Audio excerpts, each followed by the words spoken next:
Okay. எங்களோட உள்ளம் நோய்வாய்ப்படும். எங்களோட உள்ளம் நோய்வாய்ப்படுற விஷயத்துல நாங்க நிறைய காரணங்கள் பார்த்திருந்தோம்.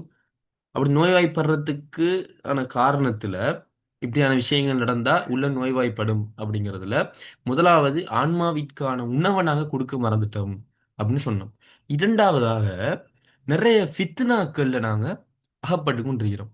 இத சரியா விளக்க போனா நாங்க ரோட்ல போய் கொண்டிருக்கிறோம். சரியா? அந்த ரோட்ல நிறைய பேர் உஜாலா உண்டு அடிச்சு விளையாடி கொண்டிருக்கிறாங்க. நிறைய நீங்க பார்த்திருப்பீங்க. ஓல வழியா லெவல் முடியும் போது அப்படி செய்வாங்க. அது பிழையான ஒரு விஷயம்தான். அந்த ரோட்ல நீங்களும் போறீங்கன்னு சொன்னா, அது பெரும்பாலும் உங்களுக்கு பட வாய்ப்பு இருக்குது. அவங்க எரியும் போது உங்களுக்கு பட வாய்ப்பு இருக்குது. எனவே உங்களோட ஆடையிலேயும் அப்படி ஒரு இது ஒன்று வரும். அதே போல ஸ்கூல்ல நாங்க படிக்கும்போது ஒரு பென்ல ஒரு ஆள் உடைச்சிட்டாரு. அதுல மை வந்து விழுதுட்டுன்னு சொன்னா, பெரும்பாலும் அதுல ஒரு துளியாவது எங்களோட ஆடையில பட்டுரும். நாங்க வீட்டை போனா தான் பார்ப்போம் எப்படி இது வந்த அப்படின்னு சொல்லி. இத மாதிரித்தான் இந்த ஃபித்னாங்கிறது. அது 2 வகையான ஃபித்னாக்கள் இந்த உலகத்துல நிரம்பி இருக்குது. ஒன்று சுப்ஹாத். நம்ம மார்க்கத்துல சந்தேகத்தை ஏற்படுற மாதிரியான சுப்ஹாத்துகள், சந்தேகமான ஃபித்னாக்கள். இன்னொன்று ஷஹவாத். எங்களோட மன இச்சையை தூண்டக்கூடிய விஷயங்கள். இது உலகம் ஃபுல்லா முக்கியமா சோசியல் மீடியாக்கள்ல பரவி காணப்படுது. இதனால எங்கட உள்ளங்கள்ல இந்த 2 நோயும் பிரதானமாக படியுது. இது வந்தா டக்குன்னு எங்கட உள்ளம் நோய்வாய்ப்பட்டுரும். இப்போ உதாரணமா நீங்க இன்ஸ்டாகிராம்ல ஃபேஸ்புக்ல ரீல்ஸ் பார்க்குறீங்க. அதுல ஒரு இந்து சகோதரர் அல்லது கிறிஸ்தவ சகோதரர் ஏதோ ஒன்று செய்றாங்க. அப்ப அவங்க செய்யும்போது அவங்களோட அவங்கள அறிஞ்சோ அறியாமலோ அவங்களோட மார்க்கம் சம்பந்தமான விஷயங்கள், அவங்களோட மத நம்பிக்கைகள், அவங்களோட கலாச்சாரங்கள், அவங்களோட செயற்பாட்டிலயோ பேச்சிலயோ வந்துடும். இதை நாங்க பார்த்து சிரிச்சிட்டு போயிடுவோம். ஆனா அந்த நம்பிக்கை எங்கட உள்ளத்துல பதியும். எங்கட மத நம்பிக்கை சில டைம்ல கேள்வி கேட்கும். நாங்க கொஞ்சம் மார்க் அறிவு குறைவாக இருப்போம். பெருசா படிக்காம இருப்போம். ஒரு சாதாரண பொதுமகனா இருப்போம். எங்களுக்கு ஒரு சின்ன சந்தேகத்தை எழுப்பிட்டு அது போயிடும். நாங்களும் கணக்கெடுக்க மாட்டோம். ஆனா இன்னொரு காலகட்டத்துல டக்குனு அந்த சந்தேகம் கொஞ்சம் செய்தான் செடியை தண்ணி ஊற்றி வளர்க்குற மாதிரி அதை வளர்ப்பான். கொஞ்ச நாள்ல அது பெரிய ஒரு சந்தேகமாக வந்து நிற்கும். இது இன்றைக்கு சின்ன பிள்ளைன்ற கையில நாங்க போனை கொடுக்குறோம். எல்லாருமே போனை பார்க்குறாங்க. எங்களுக்கு விளங்குது இல்ல. ஆனா அவங்களோட போன்ல நிறைய ஃபித்னாக்கள் வந்து கொண்டிருக்குது. ஒரு காலத்துல பிள்ளை வெளியில போனா கெட்டு போய்த்துருவானோன்னு நாங்க பயப்பட்டோம். ஆனா இந்த காலத்துல வீட்டுக்குள்ள இருக்கிறான், கண் முன்னால இருந்தாலும் பயமா இருக்குது. ஏன்? அவனோட போன்ல எங்க மார்க்கத்தை சந்தேகப்படுத்துற மாதிரி நிறைய விஷயங்கள் வந்து கொண்டிருக்குது. அவன் அதை பார்த்து சிரிச்சு கொண்டிருக்கிறான். எப்பயும் உளவியல்ல சொல்லுவாங்க, ஒரு விஷயம் வித்தியாசமாக இருந்தா, வேடிக்கையாக இருந்தா அது டக்குன்னு எங்கட ஆள் மனசுல பதிஞ்சு கொள்ளும். டக்குன்னு எங்கட பிரெயின் அதை சேவ் பண்ணி கொள்ளும். எங்கட பிரெயின் அதிகமாக நினைவுல வச்சு கொள்றது எங்கட வாழ்க்கையில நிறைய இடத்துல டச் ஆகும். நிறைய டைம்ல ஞாபகத்துக்கு வந்து எங்கட மார்க்கத்தை கெடுக்கக்கூடிய ஒரு வேலையை செய்யும். எங்களை அறியாம நாங்களும் பெரும்பான்மையாக வேறொரு சமூகம் வாழ்ற இடத்துல வாழுவோம். இது சொல்லுவாங்க, ஆட்டோமிக் ஹேபிட்ஸ்னு ஒரு புத்தகம் இருக்குது. அதுல எப்படி ஒரு பழக்கம் எங்களுக்கு ஏற்படுது அப்படின்னு விரிவாக ரிசர்ச் ஒன்று பண்றாரு. அதுல முக்கியமான ஒன்று, பெரும்பான்மை சமூகத்தை பார்த்து சிறுபான்மையோர் அவங்களோட பழக்கத்தை கொப்பி பண்ணி கொள்வாங்க. இது அவங்க விரும்பாமலே நடக்கும். அவங்க உணராமலே இது நடக்கும். இப்ப நாங்க பெரும்பான்மையாக வேற கலாச்சார நம்பிக்கை உள்ள மக்கள் வாழ்ற இடத்துக்கு போயிட்டோம். ஒரு தேவையில்லாம நான் சும்மா போயிட்டோம்னு சொன்னா, எங்களை அறியாமலே அவங்கள பழக்கத்துல நம்பிக்கையில நிறைய எடுத்துட்டு தான் திரும்ப வருவோம். எனவே பாருங்க, ஒரு மூமின் எவ்வளவு கவனமாக இருக்கணும். நாங்க எவ்வளவு ஒரு எச்சரிக்கையாக இருக்கணும். எங்களோட போன்ல நாங்க ஸ்க்ரோல் பண்ணும்போது நீங்க கொஞ்சம் பாருங்க. எத்தனை சதவீதம் இஸ்லாமிய விஷயங்கள் வருது, எத்தனை சதவீதம் வேற விஷயங்கள் வருது. உங்களோட போன்ல உங்களோட இல்ல நிறைய பேர் போன்ல இன்றைக்கு 90% அவங்க பார்க்கிறது வேற்று மாற்று மத சகோதரர்கள்ற வீடியோக்கள், கண்டென்ட்கள், தகவல்கள், விஷயங்கள் அதைத்தான் பார்க்குறாங்க. இதனால அவங்க அறிஞ்சு அறியாமலோ நிறைய சுபஹாத்துகள் அவங்களோட விஷயங்கள் எல்லாம் எங்களோட உள்ளத்துல சேருது. இது மிகப்பெரிய ஒரு ஃபித்னா. இது எங்களோட உள்ளத்துல நோய் ஏற்படுறதுக்கான முதல் காரணமாக இருக்குது. இரண்டாவது காரணம் என்னன்னு சொன்னா ஷஹவாத். எங்களோட மன உச்சியை தூண்டக்கூடிய விஷயம். ஒருவர் நல்ல மனிதர் பயான் கேட்கறதுக்காக யூடியூப் போனா கூட அதுல அட்வர்டைஸ்மெண்ட்ல எத்தனையோ மன உச்சியை தூண்டக்கூடிய விஷயங்கள் வந்து போகுது. அவரு போனை ஓபன் பண்ணி அந்த பயான் கேட்கறதுக்கு இடையில எவ்வளவு மானக்கேடான விஷயங்கள் அவர் வந்து போகுது. ஒரு மனிதன் எவ்வளவுக்குத்தான் அதை கட்டுப்படுத்தி அதை பார்க்காம அந்த பயானாவை பார்த்துட்டு வருவான். எனவே உண்மையாக நாங்கள் சொல்லப்போனா இது மிகப்பெரிய ஒரு ஃபித்னாவாக இந்த காலத்துல இருக்குது. நாங்க ஆம், ஒரு ஃபேஸ்புக் எடுக்கிறோம். அதுல ஒரு நல்ல விஷயம் பார்த்து கொண்டு போறோம்னு சொன்னா ஒன்று மற்றவங்க போட்ட கண்டென்ட்டாவது எங்களுக்குள்ள வந்துடும். அதுல ஏதோ கெட்ட வார்த்தை பேசுறதாக இருக்கும், அல்லது ஒரு சாப்பாட்டு ஆசையை காட்டுற மாதிரி இருக்கும்.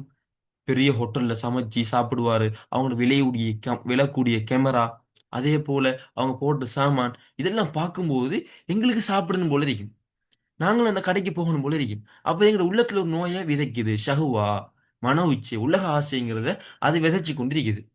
அதே போல நாங்க பார்த்து கொண்டு போகும்போது அட்வர்டைஸ்மெண்ட் வரும். இன்றைக்கு அட்வர்டைஸ்மெண்ட் எல்லாத்துக்கும் பெண்களை பயன்படுத்துறாங்க. பெண்கள் சுதந்திரம், பெண்ணியல் வாதம் அப்படிங்கிற பேரை பயன்படுத்தி பெண்களை ஏமாத்தி அவங்கள அறகுறையாக கொண்டு வந்துட்டாங்க. இன்றைக்கு முஸ்லிம் பெண்கள் கூட நிறைய விஷயங்கள்ல ஈடுபட்டு கொண்டிருக்கிறத நாங்க பார்க்கிறோம். இதனால நிறைய ஆண்களுக்கு அந்த ஷஹவாத்ங்கிற அந்த ஃபித்னாக்கள்ல விழுறாங்க. அவங்களோட உள்ளம் நோய் ஏற்பட்டு கொண்டு இருக்குது. இது ஒரு விஷயம். எனவேதான் உள்ளம் நோய்வாய்ப்படுறதுக்கு மிக முக்கியமான காரணமாக இந்த ஃபித்னாக்கள்ல நாங்க விழுறது இருக்குது. நபியாங்க என்ன சொன்னாங்க? ஃபித்னாக்கள் பாயை போல எடுத்து காட்டப்படும். பாய் மடிச்சிருந்தா எப்படி அதுல கருப்பு கருப்பு டொட்டு விழுமோ, அதே போல பாயை போல அவனுக்கு அதை எடுத்து காட்டப்படும். ஊதன் ஊதான்னு சொன்னாங்க. எந்த உள்ளம் அதை எக்ஸெப்ட் பண்ணுதோ அவன் உள்ளத்துல ஒரு கருப்பு டொட்டு விழும். எந்த உள்ளம் அதை நிராகரிக்குதோ அவன் உள்ளத்துல ஒரு வெள்ளை டொட்டு விழும்.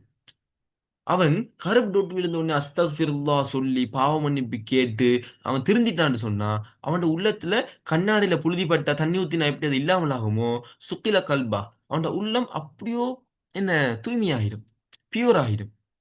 அவன் ரோட்ல போகும்போது ஏதோ அந்நிய பெண்களை பார்த்துட்டான், உடனடியாக இஸ்திக்ஃபார் செஞ்சு அஸ்தக்ஃபிருல்லா சொல்லி தௌபா செய்றான்டா, அவனுக்கு அது போயிடும்.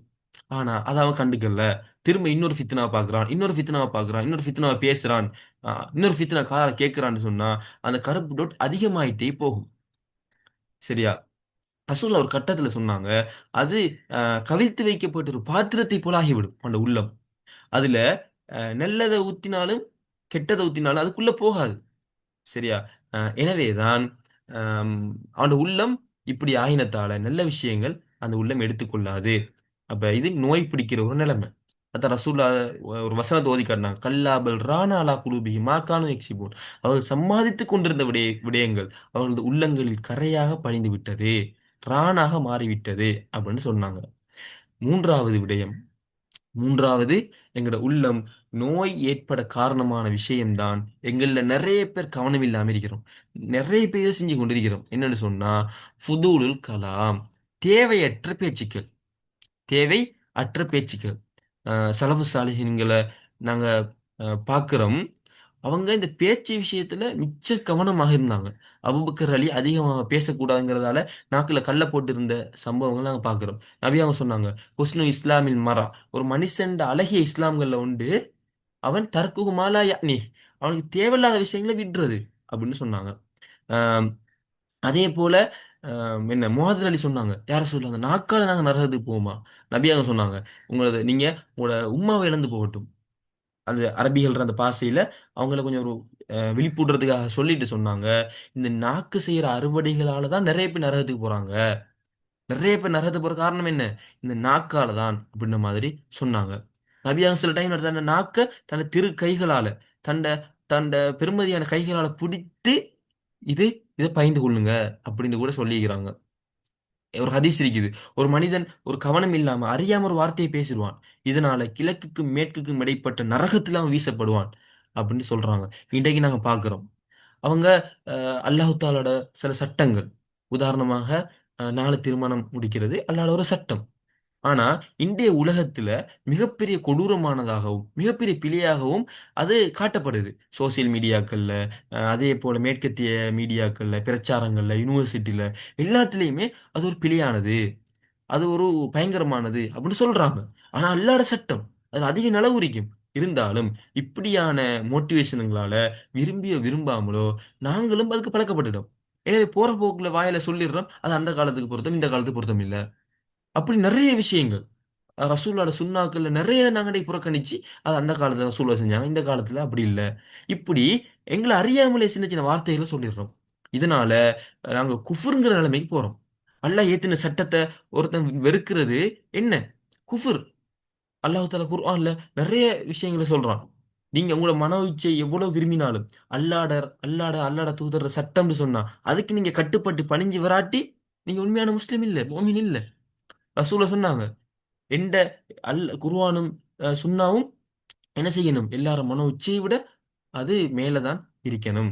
அந்த வகையில தான் குர்ஆன் ஹதீஸ்ங்க சொல்ற விஷயம், தேவையற்ற பேச்சுக்களை நாங்க தவிர்த்து கொள்ளணும். தேவையற்ற பேச்சுக்களை நாங்க தவிர்த்து கொள்ளணும். நாங்க ஒருவரை சந்திக்கிறோம். அவருக்கு சலாம் சொல்றோம். அவரோட நாங்க சுகம் விசாரிக்கிறோம். விசாரிச்சுட்டு மிக அத்தியாவசிய விஷயங்களை பேசுறது பிழை இல்ல. ஆனா அதுக்கு மேலாக போய் அவங்கள துருவி துருவி ஆராய்றது, இன்னொரு ஆள பத்தி புறம் பேசுறது, இன்னொரு ஆள பத்தி பொய் பேசுறது, இப்படி பல விஷயங்கள் என்ன நடக்கும்? எங்களோட உள்ளத்துல கொஞ்சம் கொஞ்சமாக துருப்பிடிச்சு கொண்டு போகும். எங்களோட உள்ள கொஞ்சம் கொஞ்சமாக நோய்வாய்ப்பட்டு கொண்டு போகும். ஏன் ஒருவர் ஹலாலான விஷயங்களை பத்தி பேசுறாரு. ஆம், என்ன ஒரு கிரிக்கெட்டை பத்தி, ஒரு ஃபுட்பாலை பத்தி, ஒரு நாட்டு அரசியலை பத்தி கொஞ்சம் அளவுக்கு மீறி பேசுறாரு. அதிகமா பேசுறாருன்னு சொன்னா கூட அவர் உள்ளம் குருடாகி கொண்டு வரும். நோய் பிடித்து கொண்டு வரும். அவருக்கு அடுத்த வக்து தொழுகையை தொழுகிறதே கஷ்டமா இருக்கும். ஏன்? தொழுகையில அவர் பேசின கதையெல்லாம் மைண்டுக்கு வரும். இவர் பேசின கதையெல்லாம் மைண்டுக்கு வரும். அதுல இவர் விட்ட பிழைகள், அவர் விட்ட பிழைகள். இதுல தன்னை அறியாமலே புறங்கள் பேசப்பட்டுரும். இன்னொரு சகோதரனை பத்தி சொல்லிருவாங்க. ஆ, நம்ம சொன்னதை இன்னொரு ஆள்ட்ட சொல்லிருவாங்க. அல்லது அவங்க என்ன எங்கள பத்தி இன்னொரு ஆள் சொன்னதை எங்கள்ட்ட சொல்லிருவாங்க. இதெல்லாம் எங்க உள்ளத்துக்கு ஒரு கவலையை கொண்டு வந்து தரும். எனவே தொழுகை வந்து டிஸ்டர்ப் ஆகும். அதிகமாக திக்ர் செய்ய மாட்டோம். இதனால உள்ளம் நோய்வாய்ப்பட்டு கொண்டு போகும். அதனால ரசூலுல்லாஹ் சொன்னாங்க, "மன் கான யுமின் பில்லாஹி", யார் அல்லாஹ்வை நம்புறாரோ, சரியா? "வ யௌமில் ஆகிர்", மறுமை நாளை நம்புறாரோ, "ஃபல்யகுல் கைரன் அவ் லியஸ்முத்", அவர் பேசினா நல்லதை பேசட்டும் அல்லது வாய் மூடி மௌனமாக இருக்கட்டும். பேசினா நல்லதை பேசுங்க. அல்லாஹு தாலா பற்றி, அவனோட மகிமை, அவனோட ஆட்சி அதிகாரம், அவன் எப்படி இதெல்லாம் படைச்சிருக்கிறான், ஒரு விஷயம் நடக்குது, இதுல அல்லாஹ்வோட ஞானம் என்ன, ஹிக்மத் என்ன, இப்படியான விஷயங்கள் நாங்க பேசணும். நீங்க குர்ஆன் எடுத்து ஃபுல்லா வாசிச்சு பாருங்க. அதுல நபிமார்கள்ட அந்த ஒழுக்கம், அவங்களோட வார்த்தைகள பார்த்தீங்கன்னா 80% அல்லாஹ் அல்லாஹ்ன்னு சொல்லுவாங்க. அல்லாஹ் தஆலா கைருல் காஃபிலா, அல்லாஹ் இது சட்டமுள்ள பாதுகாப்பான். ஆ இன்னல் ஹுக்ம இல்லா லில்லாஹ், சட்டமேற்ற அதிகாரம் அல்லாஹ்க்கு மட்டும் தான் இருக்குது. வஹு அர்ஹமுர் ராஹிமீன், அவன் இரக்கமானவர்களுக்கெல்லாம் இரக்கமானவன். சூரா யூசுஃப பாருங்க. யாக்கூப் நபியோட பேச்சுகள பாருங்க. யூசுப் நபியோட பேச்சுகள பாருங்க. எல்லாமே 90% அல்லாஹ் அல்லாஹ் அல்லாஹ்ன்னு வரும். அப்ப இப்படி அவங்கட்ட பேச்சு இருந்துச்சு. நபி அவங்க சொல்றாங்க, பேசினா நல்லத பேசுங்க. சுவர்க்கத்த பத்தி பேசுங்க. நரகத்த பத்தி பேசுங்க. நன்மையை ஏவுங்க. தீமையை தடுங்க. இஸ்திக்ஃபார் செய்யுங்க. ஆ ஒருவருக்கு ஒரு பொறுமையை ஏவுங்க. அதாவது எங்களோட வாயில நாங்க தொறந்தாலே ஏதோ அல்லாஹ் திருப்திப்படுற விஷயமா தான் இருக்கணும். அது இல்லாம நாங்க பேசுறோம்டா, அத்தியாவசியமான, முக்கியமான விஷயங்கள், அதுவும் அல்லாஹ்வுக்காக சுகமா இருக்கிறீங்களா? அப்படிங்கிற உங்களோட நோய் சரியாகிட்டா, இப்படிப்பட்ட விஷயங்கள தான் நாங்க டிஸ்கஸ் பண்ணணும். ரசூலுல்லாஹ் சொன்னாங்க, அப்படி இல்லன்னு சொன்னா, நீங்க அமைதியாக இருங்க, பொறுமையாக இருங்கன்னு சொன்னாங்க. நபி அவங்களோட சீராவ நாங்க எடுத்து பார்க்கிறோம். அ சஹாபி பெண்மணிகள், சஹாபாக்கள் எப்படி வர்ணிக்கிறாங்க? அதிக பொறுமை உள்ளவங்களா இருப்பாங்க. அதிகமாக மௌனமா இருப்பாங்க. பிறர் பேசும்போது காது சாய்த்து அதிகமா கேட்பாங்க. அவங்க பேச ஆரம்பிச்சா எல்லாருமே அந்த இடத்துல அமைதியாயிடுவாங்க. காரணம் என்ன? ஒரு ஆள் பேசவே மாட்டாரு. நல்லா மௌனமா இருப்பாரு. அவர் பேச போனா எல்லாரும், ஏதோ முக்கியமான விஷயம் சொல்லப் போறாரு. மிச்ச நாளைக்கு அவர் வார்த்தைய கேட்கப் போறோம். அது ஒரு முக்கியமான விஷயம் தான் அவர் பேசுவாரு. இப்படிங்கிற பதிவு மக்கள்ட்ட போயிரும். எனவே காது தாழ்த்தி கேட்பாங்க. ஒரே ஒருவர் பேசுறவரா இருக்கிறார்ன்னு சொன்னா, அவர் பெருமதியான விஷயம் பேசினாலும் அத மக்கள் கணக்கெடுக்க மாட்டாங்க. எனவே இந்த பேச்சுங்கிறது எங்களோட உள்ளத்துல அதிகமாக நோய ஏற்படுத்தி கொண்டு வருகுது. அம் அதே போல தான் அம் இது நெறைய விஷயங்கள் எங்க உள்ளத்தை நோய்வாய்ப்படுத்தி கொண்டு வருது. இன்னொரு முக்கியமான விஷயம் ஃபுதூலுன் நதுர். தேவையில்லாம பார்க்கிறது கூட எங்க உள்ளத்துல நோயை ஏற்படுத்தும். நாங்க ரோட்ல போய் கொண்டிருக்கிறோம். அ ரோட்ல பார்த்துட்டு இஸ்திக்ஃபார் செஞ்சுட்டு, அ அல்லாஹ்ட என்ன திக்ர் செஞ்சுட்டு போறோம்னா ஒரு பிரச்சனையும் இல்ல. எங்க உள்ளம் இன்னும் அதிகம் உயிர் பெறும். ரோட்ல இருக்கிற பாவங்கள கூட செய்ய மனசு வராது. ஆனா, நாங்க தேவையில்லாம அங்கற கட்டடங்கள், அவர்ற வீடு, இவர்ற வீடு, வீட்டுக்குள்ள என்ன நடக்குது? நபி அங்க என்ன சொன்னாங்க? வீட்டுக்குள்ள பார்க்கிறது தடை. அப்படி யாராவது உங்க வீட்ல பார்த்தா நீங்க அவட கண்ண குத்துறதுக்கு கூட உங்களுக்கு அனுமதி இருக்குது. ஆனா நாங்க ரோட்ல போகும்போது பார்த்துக் கொண்டு போறோம். அவங்களோட வீடுகள் அவங்க எப்படி கட்டியிருக்கிறாங்க? அந்த கடையில் இருக்கிற துணிகள், அந்த கடையில் இருக்கிற சாப்பாடு, அவங்க என்ன செய்றாங்க இது எல்லாத்தையும் பார்க்குறோம். இதனால என்ன நடக்குது தெரியுமா? எங்களோட உள்ளத்துக்குள்ள உலக ஆசை வருது. நானும் இப்படி வீடு கட்டணும். நானும் இப்படி சாப்பாடு இது நானும் இப்படியான ஆடைகளை வாங்கி போடணும். உலக ஆசை குடிகொள்ளுது. அடுத்ததாக மனக்கவலைகள், அவரோட இன்ஸ்டாகிராம்ல அவங்களோட போஸ்ட்டை பார்க்குறது, ரீல்ஸை பார்க்குறது, அவங்க ஹோட்டல்ல போய் சாப்பிட்டதை பார்க்குறது, அ அவரு புடிச்ச அழகான ஃபோட்டோ, அதில அவர் போட்டுக்கிற ட்ரெஸ் இதெல்லாம் பார்க்குறது. எங்களுக்கு என்னைக்கு அப்படி இல்லையே! எனக்கு அப்படி வசதி இல்லையே! உடனே வாப்பாவோட சண்டை பிடிக்கிற, உம்மாவோட சண்டை பிடிக்கிற, அல்லது எங்களுக்குள்ள ஒரு தாழ்வு மனப்பான்மை, அவங்க மீது ஒரு பொறாமை, அவங்க பொறாமைப்பட்டா எங்களுக்கு அவ்வளோ கஷ்டமாக இருக்கும்.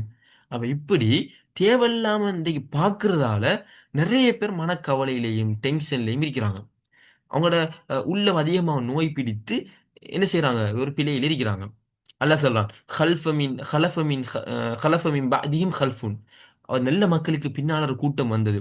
அதாஉஸ் ஸலா தொழுகைய வீணாக்கினாங்க. வத்தபவு ஷஹவாத் மன இச்சைகள பின்பற்றினாங்க. இந்த இடத்துல அவங்க தொழுகைகள வீணாக்கி, அல்லாஹ்வோட மார்க்கத்துல கவனம் இல்லாம காரணம் என்ன தெரியுமா? அவங்க மன இச்சைகள பின்பற்றி வாழ்ந்தாங்க. தேவையில்லாம பார்க்கிறது, அத பார்க்கிறது, இத பார்க்கிறது, தேவையில்லாம பேசுறது, ஆ அளவுக்கு மீறி சாப்பிடுறது, அந்த விலை உயர்ந்திய ஆடைகளுக்காக, பெரிய பெரிய வாகனங்களுக்காக நேரத்த செய்றது. அப்ப இது போன்ற விஷயங்கள் என்ன நடக்குதுன்னு சொன்னா, எங்களோட உள்ளங்கள்ல நோய ஏற்படுத்துது. நான் சொன்னேன். தேவையில்லாத பார்வைகள். அல்லாஹ் சொல்றான். குல்லில் முஃமினீன மூமினான ஆண்களிடம் ஒரு விடயத்தை சொல்லுங்கள். யகுத்து மின் அப்சாரிஹிம் அவர்களது பார்வையை தாழ்த்தச் சொல்லுங்கள். ஆண்களுக்கு தான் ஃபர்ஸ்ட் அல்லாஹ் கற்ப சொல்றான். நீங்க தேவையில்லாம பார்க்காதீங்க. குறிப்பா அந்நிய பெண்கள நீங்க பார்க்கிறீங்கன்னா, பார்வையை தாழ்த்திக் கொள்ளுங்க. நீங்க நல்லவரா இருக்கலாம். ஒரு முறை பார்ப்பீங்க, எதுவும் நடக்காது. ஆனா உங்கள அறியாம உங்களோட உள்ளத்துல ஒரு ஷஹ்வாவ அது ஏற்படுத்தும். திரும்ப திரும்ப நீங்க அ பல்வேறு காலகட்டங்கள்ல பார்க்கும்போது, அந்த ஷஹ்வா அதிகமாகி, அதிகமாகி நீங்க பெரிய ஒரு பாவத்துல விழ அது காரணமாக இருக்கும். நெறைய பேர் இன்னைக்கு பிழையான படங்கள் பார்க்கிறது, பிழையான விஷயங்கள் எல்லாம் செஞ்சு கொண்டிருக்கிறாங்க. அதுக்கு காரணம் அவங்க யோசிக்கிறாங்க, ஓகே இப்படியான அ இதுதான் எனக்கு காரணம். இந்த நண்பன் தான் காரணம். இந்த ஃபோன்ல இது வரதான் காரணம். அத நிப்பாட்டுறாங்க. ஆனா திரும்ப திரும்ப செய்றாங்க. அந்த பாவத்துல விழுறாங்க. என்ன காரணம்? அதுல அடிப்படை காரணம் அவங்க பார்வையை தாழ்த்தாதது. அவங்க யுனிவர்சிட்டில அத கணக்கெடுக்காம எல்லாரையும் பார்த்து, பேசி, சிரிச்சு பழகிக் கொண்டிருப்பாங்க. அவங்களோட சோசியல் மீடியாக்கள்ல போறவங்கலாம் பார்த்து கொண்டிருப்பாங்க. அவங்களோட ரோட்ல போகும்போது, வரும்போது எல்லாத்தையும் பார்த்து கொண்டிருப்பாங்க. இது ஷஹ்வாவ தூண்டி, தூண்டி எங்க உள்ளம் நிறைஞ்ச ஒரு கட்டத்துல அ எங்க கட்டுப்படுத்த இயலாத ஒரு நிலைமை வரும். இத செஞ்சே ஆகணும். அ இப்படி நம்ம நடந்தே ஆகணும். அப்பதான் ஆம் அது ரிலீஸ் ஆகும். ஒரு அடிமையாயிருவோம். செய்தான் அவன்ட ஜெயில்ல எங்கள அடைச்சிருவான். எனவே இந்த தேவையில்லாத பார்வைகள நாங்க தடுத்துக் கொள்ளணும். அ அடுத்தது பெண்கள பார்த்து சொல்றேன். பெண்களே நீங்களும் உங்களோட பார்வைய தாழ்த்திக் கொள்ளுங்க. அதே போல தான் எங்க உள்ள நோய்வாய்ப்படுறதுக்கான 5வது காரணம் அம் என்ன அப்படின்னு சொன்னா, ஃபுதூலுத் தஆம் அதிகமாக சாப்பிடுறது. ரசூலுல்லாஹ் என்ன சொன்னாங்க? ஆதமுடைய மகனுக்கு அவன முள்ளம் தண்ட உயர்த்தி இருக்கிற அளவுக்கு சாப்பிட்டா போதுமானது. அதுக்கு மேல அவன் சாப்பிடணும்டா 3ஆ பிரிச்சு 1 பங்கு அவன் சாப்பிடட்டும். இன்னொரு பங்கு அவன் தண்ணி குடிக்கிறதுக்கு இடம் விடட்டும். இன்னொரு பங்கு சும்மா இருக்கட்டும். வெறும் காத்துக்காக விடட்டும் அப்படின்னு நபி அவங்க சொன்னாங்க. நபி ஸல்லல்லாஹு அலைஹி வஸல்லம் எப்படி சாப்பிட்டாங்க? அவங்க எப்பவுமே வயிறு நிரம்பாத அளவுல தான் சாப்பிட்டாங்க. எப்பயாவது ஒரு முறை வயிறு நிரம்ப அவங்களுக்கு பிடிச்ச சாப்பாட சாப்பிட்டு இருக்கிறாங்க. அதிகமா சாப்பிடுறது எங்கட உள்ளத்த வந்து மரணிக்க செஞ்சிரும். உமர் ரலியல்லாஹு அவங்க இத அதிகமாக எச்சரிச்சுக்கிறாங்க. சஹாபாக்கள், தாபீன்கள், சலஃபு சாலிஹீன்கள் எல்லாருமே அதிகம் சாப்பிடுறத வெறுத்திருக்கிறாங்க.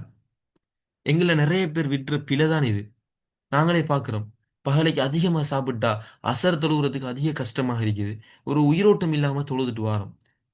மகரிபுக்கு அதிகமா சாப்பிட்டா, அ மகரிப், இஷா தொழுவுறது அதிக கஷ்டமா இருக்குது. தூங்கும்போது அதிகமா சாப்பிட்டு தூங்கினா, சுபஹுக்கு எழும்புறதே கஷ்டமா இருக்குது. எழும்பினாலும் ஒரு சரியான ஒரு இது இல்லாம இருக்குது. அதிகமா சாப்பிட்ட நிலைமையில திக்ர் செய்ற கஷ்டமா இருக்கு. அப்படி செஞ்சாலும் அத உணர்வு ரீதியாக, அதுல இருக்கிற விஷயங்கள உணர்ந்து சொல்றது கஷ்டமா இருக்கு. குர்ஆன் ஓதுற கஷ்டமா இருக்கு. ஒட்டுமொத்தமாக அல்லாஹ்வோட உள்ள உறவ அது துண்டிக்குது. எனவேதான் சாப்பாடு விஷயத்துல நிறைய சலஃப் சாலிஹ்கள் இமாம் அ இப்னு அபி துன்யாங்கிறவரு கிதாபுல் ஜூ' அப்படின்ற புத்தகமே எழுதியிருக்கிறாரு. பசியில இருக்கிற முக்கியத்துவம் என்ன? நபிமார்கள் எப்படி பசியில இருந்தாங்க, சஹாபாக்கள், சலஃபுகள் எல்லாரும் வரலாறை அங்க அவர் கொண்டு வந்திருக்கிறாரு. எனவே நாங்க கட்டாயம் இந்த உணவு விஷயத்துல இதா இருக்கணும். நம்ம என்ன நினைக்கணும் தெரியுமா? உணவை காணும்போது ஒரு அறிஞர் சொல்றாரு. அவரு ஒரு இனிப்பு சாப்பிட அவருக்கு ஆசை. ஆனா சாப்பிடும்போது அவர் நினைக்கிறது என்ன தெரியுமா? இத சாப்பிட்டா எந்த உடம்புல நடக்கிற விஷயங்கள் என்ன? ஆ இன்சுலின் அதிகமாகி என்ன நடக்கும்? நீரிழிவு நோய்கள். அப்படி அந்த நோய்கள அவரு நினைக்கிறாரு. எனவே அந்த சாப்பாடு அவருக்கு விருப்பம் இல்லாம போகுது. எனவே ஒரு புத்திசாலி எப்படி இருக்கணும்னு சொன்னா, இமாம் இப்னுல் ஜௌசி அடிக்கடி சொல்லுவாரு. தன்னை சய்யிதுல் ஹாத்திர்ங்கிற நூல்ல அதிகமா வலியுறுத்துறாரு. என்ன தெரியுமா? ஒரு புத்திசாலி அந்த விஷயத்துல டைம்ல நடக்கிற இன்பத்த மட்டும் பார்க்க மாட்டான். அத அவன் செய்றதால எதிர்காலத்துல என்ன நடக்கும்? அது நன்மையா, தீமையா? இத அவன் அதிகமா யோசிப்பான். இதனால எங்களோட கண்ணுக்கு முன்னால விலையுயர்ந்த சாப்பாடுகள், ருசியான சாப்பாடுகள்லாம் வரும். ஆனா நாங்க இத சாப்பிட்டா இந்த இபாதத்துகள்ல ஏற்படுற குறைய நாங்க நெனச்சு பார்க்கணும். அதுல நாங்க என்ன இன்பத்த இழக்க போறோம். அத நெனச்சு பார்க்கணும். அல்லாஹ்வோட உள்ள அந்த தொடர்பு துண்டிக்கப்படுமேங்கிறத நெனச்சு கவலைப்படணும். இதனால எங்களோட உடலுக்கு ஆரோக்கியம் கெட்டு போகும். இதனால இபாதத்துகள் செய்ய இயலாதேங்கிற அந்த கவலை எங்களுக்கு வரணும். எனவே இந்த அதிகமான தேவையில்லாத சாப்பாடுகள நாங்க தவிர்த்து கொள்ளணும். இதுவும் எங்களோட உள்ளம் அதிகமாக நோய்வாய்ப்படுறதுக்கு மிக முக்கியமானது ஒரு காரணமாக இருக்குது. சரியா? இதனால தான் இப்ராஹிமின் அதுகம் ரஹ்மத்துல்லாஹ் சொன்னாங்க, "மன் தபத பத்னஹு" சரியா? "தபத தீனஹு" யார் தன்னோட வயிற்ற கட்டுப்படுத்துறானோ, அவன் தன்னோட உள்ளத்த தன்னோட மார்க்கத்த அவன் கட்டுப்படுத்தி விட்டான். சரியா? அதேபோல "வமன் மலக்க ஜவ்அஹு" யார் தன்னோட பசி டைம்லயே அவன் ஒரு கட்டுப்பாடோட இருக்கிறானோ, சரியா? அவன் வந்து மலக்கல் அஹ்லாக்க சாலிஹா நல்ல நட்பண்புகளையும் அவன் கட்டுப்பாடோடு இருந்து கொள்வான். அவன் நட்பண்போடையும் அவன் வாழுவான். இன்ன மஅசியத்தல்லாஹ் அல்லாஹ் அந்த பாவம் செய்றது பைதத்துன் மின் ஜாய சரியா? பசியோடு இருப்பவனை விட்டு தூரமாக இருக்கும். இது சைக்காலஜில சொல்லுவாங்க. மாஸ்லோங்கிறவர் உருவாக்கின ஒரு படிநிலை கோட்பாடு. மனிதனுக்கு எப்பயும் அடிப்படை தேவைகள் தான் ஃபர்ஸ்ட்டுக்கு நிக்கும். பசி, சாப்பிடுறது. இது நிரம்பினாத்தான் அவனோட உள்ளம் அடுத்தத விரும்பும். சமூக அந்தஸ்து, அன்பு, விருப்பம் இப்படி போன்ற விஷயங்கள். எனவே நாங்க பசியோட இருக்கும்போது பெரும்பாலும் பாவம் செய்ய மாட்டோம். அத நினைக்க மாட்டேன். ஏன்னா ஃபர்ஸ்ட்டுக்கு என்னோட தேவை இது. இது ஓகேன்னு சொன்னா தான் அதுக்கு போவோம். அதனால அல்லாஹ் தஆலா இந்த நோன்ப இறையச்சத்துக்குரிய மாதம்னு சொல்றான். ஏன்? அதுல அல்லாஹ் பசியோட இருக்க வைக்கிறான். அவன விரும்பியோ விரும்பாமலோ பாவம் செய்ற அந்த இராத நாட்டம் அவன விட்டு இல்லாம போகுது. அவனுக்கு 30 நாள் ஒரு பயிற்சி அது. அந்த டைம்ல அவன் குர்ஆன் ஓத பழகிக் கொள்றான். அல்லாஹ்வ வணங்குறது பழகிக் கொள்றான். திக்ர் செய்ய பழகிக் கொள்றான். அவனோட உள்ளம் வெறுமையாக இருக்குது. எனவே தான் அன்பான சகோதரர்களே, இப்படி இமாம் இப்ராஹிம் அதிகம் அவங்க சொல்றாங்க. கடைசியா சொல்றாங்க, "கரீபத்துன் மின ஷஅபான்" பாவம் செய்றது வயிறு நிரம்பியவருக்கு நெருக்கமாக இருக்கும். ஒரு கதை சொல்லுவாங்க. யஹ்யா அலைஹிஸ்ஸலாம் இப்லீஸ சந்திக்க விருப்பப்பட்டார். எனவே அல்லாஹ் தஆலா வசப்படுத்தி குடுத்தான். அப்ப இப்லீஸோட பேசும்போது, அவர் ஒவ்வொன்றா கேட்பாரு. இது என்ன? இது என்ன? அப்ப அவன் எல்லாத்தையும் சொல்லுவான். தலையில இருக்கிற சலங்கை இத வச்சு தான் நாங்க மக்களுக்கு இசைய உண்டாக்கி வழிகெடுக்கிறோம் அப்படின்னு நெறைய சொல்லுவான். கடைசியாக யஹ்யா அலைஹிஸ்ஸலாம் கேட்பாங்க, "என்ன எப்பயாவது நீ வழிகெடுத்திருக்கிறியான்னு?" அதுக்கு இப்லீஸ் சொல்லுவான், "இல்ல. எப்பயுமே நான் உங்கள வழிகெடுத்தது இல்ல.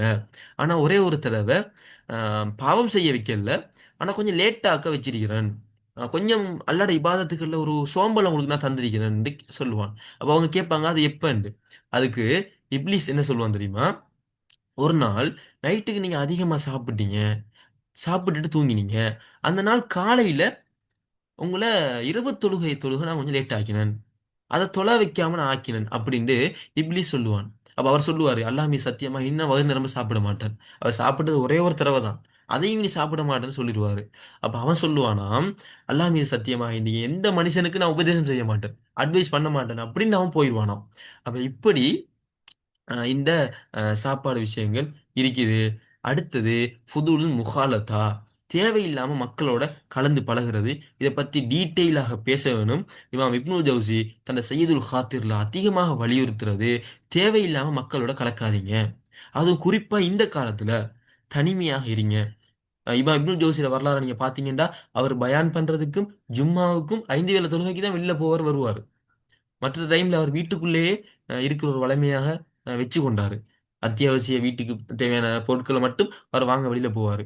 எனவே இப்படி தேவையில்லாத அந்த மக்களோட கலக்கிறத நாங்க தவிர்ந்து கொள்ளணும். அல்லாஹ் என்ன சொல்றான் நபியே அவங்கள பார்த்து சூரா கஹ்ஃப்ல, "நபியே நீங்க வஸ்பிர் நஃப்ஸக மஅல் லதீன யதுஊன" அல்லாஹ்வை காலையிலேயும் மாலையிலேயும் அழைச்சி கொண்டு வணங்கி கொண்டிருக்கிறாங்களே, அவங்களோட உங்களை கொண்டு பொறுமையாக வச்சுக்கொள்ளுங்க. நீங்க உங்களோட பார்வைய உலகத்தை விரும்புறவங்களோட பக்கம் திருப்பாதீங்க. யாரெல்லாம் அல்லாஹ்வுடைய விஷயத்துல பொடுபோக்காக இருக்கிறவங்களோ அவங்களுக்கு கட்டுப்படாதீங்க. அப்படின்னு அல்லாஹ் நபி அவங்கள பார்த்து சொல்றான். எனவே இந்த தேவையில்லாம பழகுறது எங்க உள்ளத்துல அதிக நோயை ஏற்படுத்துது. அவங்க பொய் பேசுவாங்க, நெறைய புறம் பேசுவாங்க. அ உலக விஷயங்கள தான் பேசிக் கொண்டிருப்பாங்க. நாங்க அவங்களோட இருக்கும்போது எங்களுக்கு திக்ர் செய்ய இயலா, குர்ஆன் ஓத இயலா, தொழ இயலா. இதனால அவங்களோட அந்த ஆசைகள், இதுகள் எல்லாம் எங்களோட உள்ளத்துல போய் சேர்ந்து கொண்டிருக்கும். எனவே தான் இது 2 வகையாக பிரிக்கலாம். கொண்டேன் என்று சொன்னா, ஆம் வன்னாஸ் ஃபி ஹாதல் பாப் அர்பஅத் அக்ஸாம்.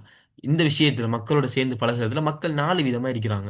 முதலாவது மின் முகாலதத்திஹி அவங்க மக்களோட சேர்ந்து பழகுறது எப்படி இருக்குன்னு சொன்னா, கல் கதா லா யஸ்தக்னி அன்ஹு ஃபில் யௌம் வல் லைலா வஹும் உலமாவு ஸாலிஹூன். காலையில, மாலையில நான் கட்டாயம் சாப்பிடணுமே.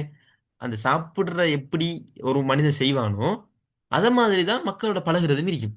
தேவைக்கு மட்டும் பழகுவாங்க. இதான் உலமாக்க சாலிஹீன்களோட நிலைப்பாடு. அ கட்டாயம் தேவை, அவசியம் அப்படின்னா மட்டும் மக்களோட பழகிட்டு, பேசிட்டு வருவாங்க.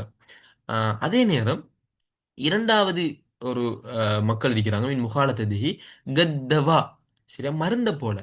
லா யஅகுதுஹுல் இன்சான் இல்லா இந்த ஹாஜா. தேவைக்கு மட்டும் தான் எடுப்பான். சரியா? அந்த மருந்த எப்பயாவது ஒரு நாள் தேவைக்கு மட்டும் எடுப்பானே, அதப்போல அ பயன்படுத்துறவங்களும் இருக்கிறாங்க. சரியா? இதுவும் ஒரு வகையான மக்கள். அவங்களோட தேவை முடிஞ்ச உடனே அவங்கள விட்டுருவாங்க. அல்லாஹு மின் கானூ மின் சன்ஃபில் அவ்வல். அவங்க 1வது நான் சொன்ன உலமாக்கல் அறிஞர்கள் தான் இந்த நிலைமையில இருப்பாங்க. 3வது நிலைமை யாருன்னு சொன்னா, நோயைப் போல. வஹும் மின் யுஜாஹிரூன மஆசீஹிம். அ அவங்க என்ன செய்வாங்க?